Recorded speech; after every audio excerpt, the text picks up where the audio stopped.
Hello बच्चों। तो जो आज हम टॉपिक करने वाले हैं वो है हमारा एन टाइप सेमीकंडक्टर।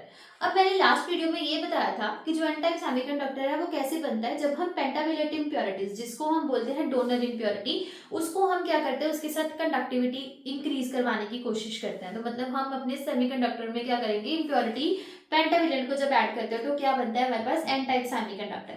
अब इसकी एग्जाम्पल थी हमारे पास आर्सेनिक और एंटीमनी। अब एन टाइप जो था वो पेंटावेलेंट, पेंटावेलेंट का मतलब क्या है, उसमें 5 इलेक्ट्रॉन्स होंगे। अब 5 इलेक्ट्रॉन्स में क्या होता है, जैसे आर्सेनिक है तो आर्सेनिक के पास 5 इलेक्ट्रॉन है, तो 1 2 3 4 4 तो सिलिकॉन के साथ यूज हो जाते हैं, जो कि आप इसकी कोवलेंट बॉन्डिंग हो जाती है, यहाँ पे बॉन्डेड है, इनके साथ बाउंड हुए हुए हैं, ठीक है। और एक जो है हमारे पास क्या बच जाता है, फ्री इलेक्ट्रॉन। क्या है कि हमारे पास जितने मैंने आर्सेनिक इम्प्योरिटीज यूज करती हूँ ना, उतने ही मेरे पास क्या होते हैं, उस विसिनिटी में हमारे पास फ्री इलेक्ट्रॉन्स होते हैं, ठीक है। जैसे मान लो कि मैंने 10 आर्सेनिक जो है इम्प्योरिटी के एटम्स ऐड कर दिए, तो ये क्या हो जाएगा, इसमें 10 ही फ्री इलेक्ट्रॉन्स जो है वो उसमें वॉन्डर अराउंड इसमें अंदर घूमते रहेंगे, ठीक है। देखिए हमारे पास जो सेमीकंडक्टर्स होते हैं ना, उसके पास उसकी फ्री स्टेट में भी बहुत सारे कुछ इलेक्ट्रॉन्स भी होते हैं और कुछ होल्स भी होते हैं, ठीक है। अब अगर कुछ उसके खुद के फ्री इलेक्ट्रॉन्स और होल्स हैं, तो इन इलेक्ट्रॉन्स के साथ मिलने के साथ उनके पास मेजॉरिटी में क्या आ जाता है, इलेक्ट्रॉन्स आ जाते हैं, ठीक है। और माइनॉरिटी क्या रह जाती है, होल्स की रह जाती है। और सबसे पहले हमें पॉइंट वाइज लर्न करना है। पहला पॉइंट हम क्या लर्न करेंगे कि इसके पास 5 इलेक्ट्रॉन होने के साथ इसकी कोवलेंट बॉन्डिंग बन जाती है, ठीक है। कोवलेंट बॉन्डिंग के साथ एक जो फ्री इलेक्ट्रॉन बच जाएगा।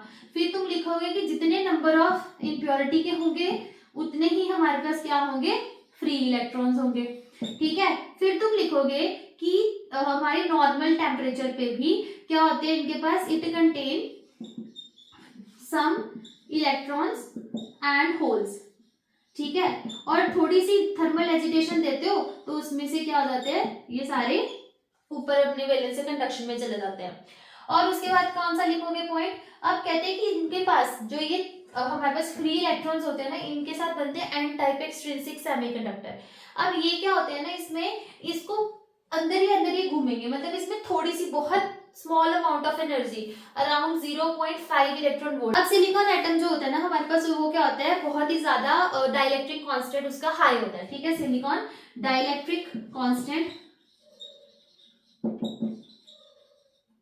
ऑफ सिलिकॉन इज हाई, ठीक है। जिसके साथ क्या होता है, 0.045 इलेक्ट्रॉन वोल्ट, इतनी 45 इलेक्ट्रॉन वोल्ट इतनी एनर्जी चाहिए होती है, और ये इसके साथ फ्री इलेक्ट्रॉन बाउंड हो जाते हैं, ठीक है। इतनी energy is required to bound free electron to silicon, ठीक है। इसके साथ सिलिकॉन के साथ ही हमारे पास क्या होता है, फ्री इलेक्ट्रॉन बाउंड हो जाते हैं इतनी सी एनर्जी के साथ ही।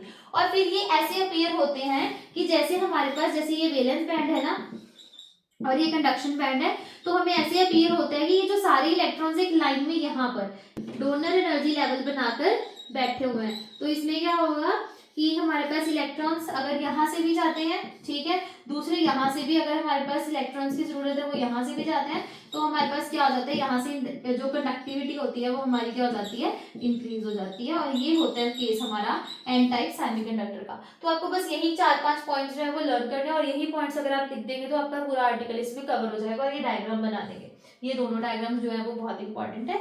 और पी टाइप सेमीकंडक्टर जो है वो हम नेक्स्ट वीडियो में करेंगे।